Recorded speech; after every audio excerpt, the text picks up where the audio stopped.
Okay, hi there, and welcome to the P45 project.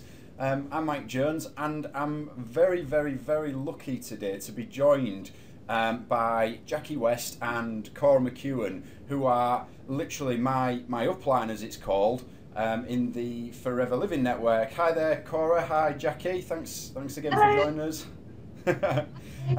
I mean, the reason I'm so lucky, these guys are just, you know, I've been chatting to them over Facebook and one thing and another and by email, and I know just how busy they are already with the opportunity that I found myself launched into as part of the P45 project. And actually, I mean, that's so encouraging to hear. I mean, we've just been having a chat before we've sort of gone into this. And, you know, I think the stuff I've learned already today that I didn't know before I chose Forever Living, and now I'm like really, really glad that I did. So yeah, I mean, you know, obviously it's really exciting times. Where I'm still waiting for the elusive box to arrive. It'll either come today or it's Friday today. It'll either come today or Monday, and I think that from that point I'll really be able to hit the ground running. But I just thought, in the meantime, it'll be really useful just to sort of pick the brains of two obvious experts in the Forever Living field, and just to try and give me and anybody else joining along with the project a bit of a heads up on what to expect and what's going along. So I've just got a few questions, guys. I'll try not to keep you for too long. But Cora, and I've sort of heard bits of it, but I just thought if you could really quickly just sort of tell us, just tell us your story and where you're at now in the business. That'd be really useful. Yeah, thanks, Mike. I feel very honoured to be sharing this webinar with you. Thank you. So my background, I was a manager in the NHS, managing the cardiology area at the local hospital where I live. I had a fantastic career, but what I found was in the public service, the more senior I got, the more political it all became, and my passion, my bubble got burst. I was looking for flexibility around the school gates for my son, and I got very discouraged, because it seemed you had to trade in having a career to be with the children, or you had to trade in the children to have a career, and I wanted both. And I was disillusioned in the NHS and I wanted to get out. And it was at that time I came across this company, Forever Living. So I've been with the company for over 9 years now, and it's been really special. Delivered everything it said it would for me. But people always ask me what the catch is. I didn't realise you'd been with the. I mean, that's a career for many people in itself, isn't it? I mean, I think, you know, being from a business background as well, to be able to say that you're in a business that's sustainable and have been for 9 years. I mean, that's not bad. I mean, most businesses fail after the first year, don't they?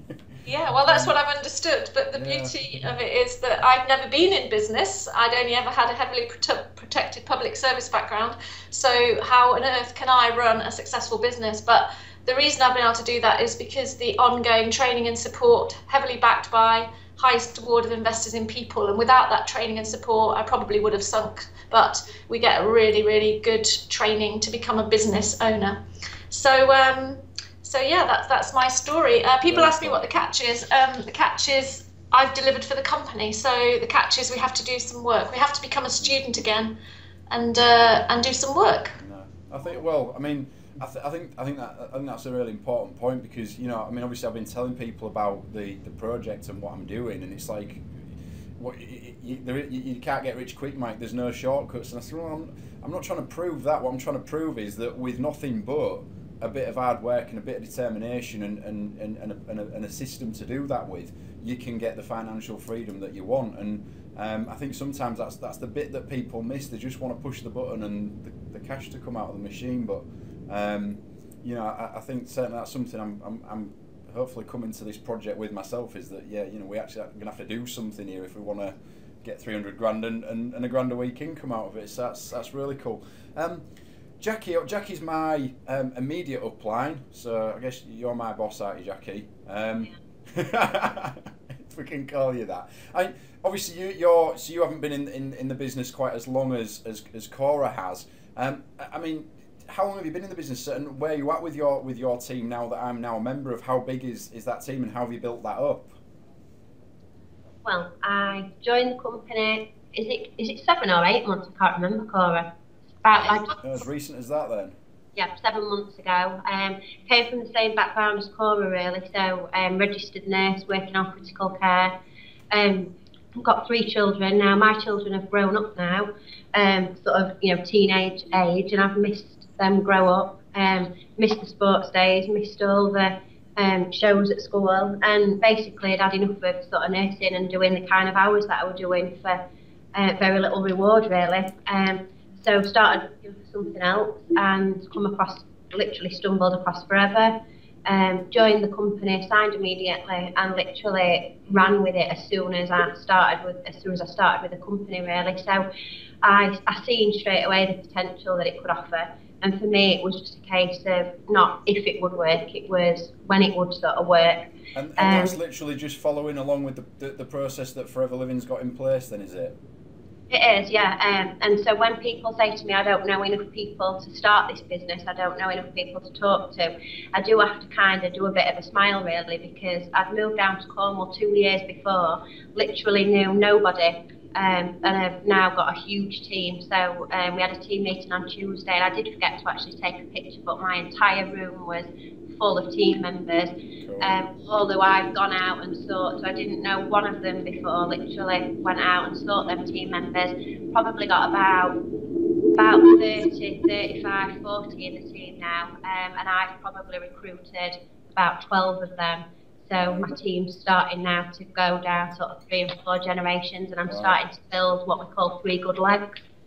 So and so obviously you followed along with the system. I mean, what main thing have you been doing to promote that then? How have you found these people to join your team? I must admit that social media for me has been a bigger, because like I said, my children weren't school age, so I couldn't go to the gates. You know, I was dropping one of my children off, but I didn't go to the school gates. I couldn't meet mums. A lot of the nurses that I worked with, when I told them what I was doing, thought it were a pyramid scheme, so I went through the same, you're leaving nursing to go into a pyramid scheme kind of thing. But like I said, I seen the vision more or less straight away with the opportunity, and I just sort of run with it. But I have used social media probably about 80% to build my business where it is.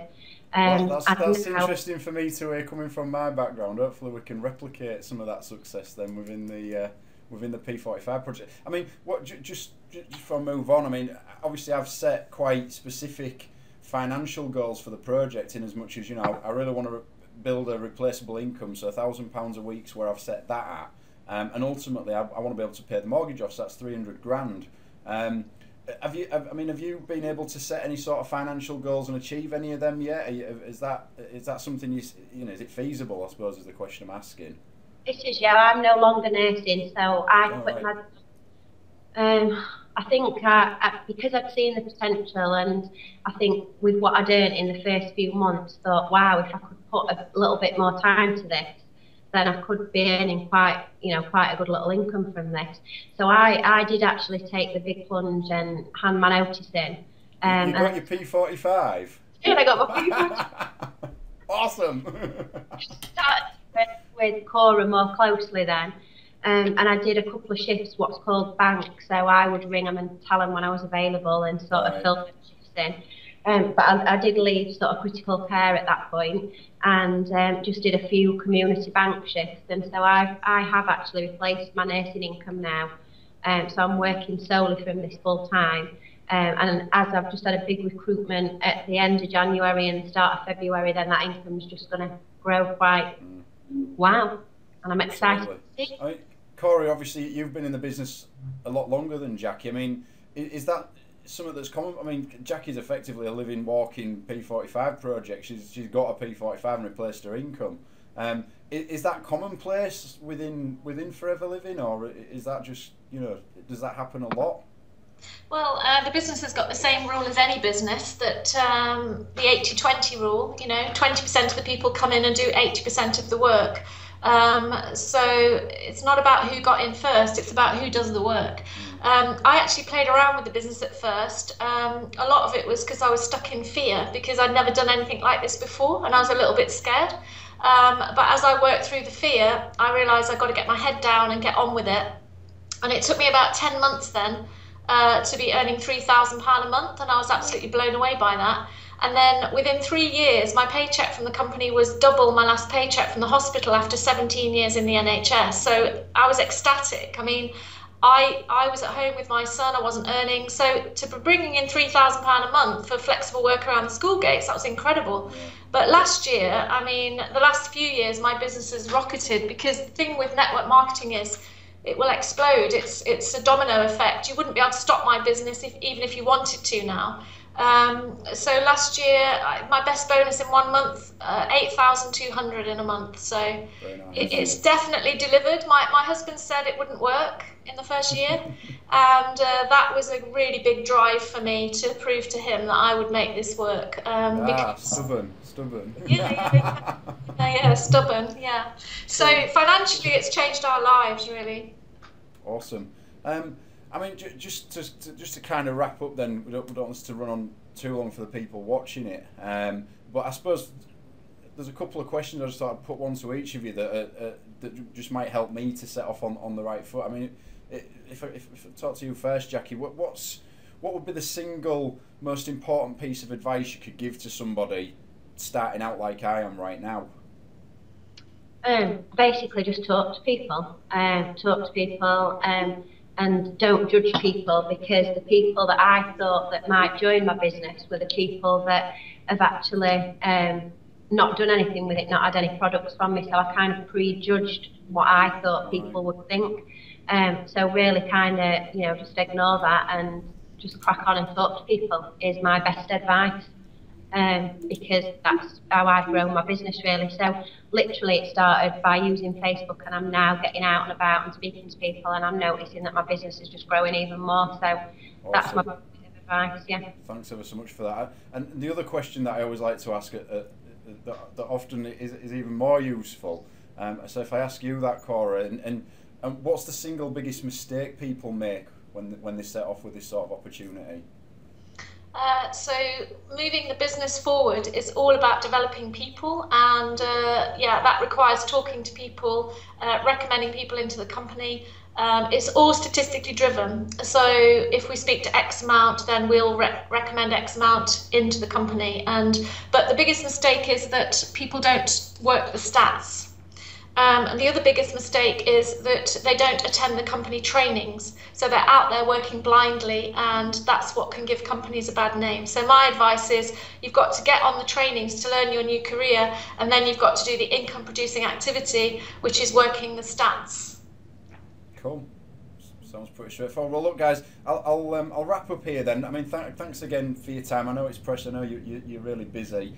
I mean, I'm just getting more and more excited about this whole thing by the day. It's actually starting to develop into something I possibly didn't think it would, but that's a good thing. So thanks for those of you watching the video. Thanks ever so much for joining us today. Again, please remember to subscribe to us on YouTube and see what I'm up to, and see if I've actually made any money yet, or I'm just dying on my ass. Hopefully not. Check out the website. That's P45project.com. And I guess I'm hoping the next video, the next thing will be once I get my distributors pack. I'll get that out and show you what they've sent me, and we'll start to think about what we're going to do to move this whole project forward. So once again, thanks for watching, guys, and we'll see you next time. Bye for now. Bye.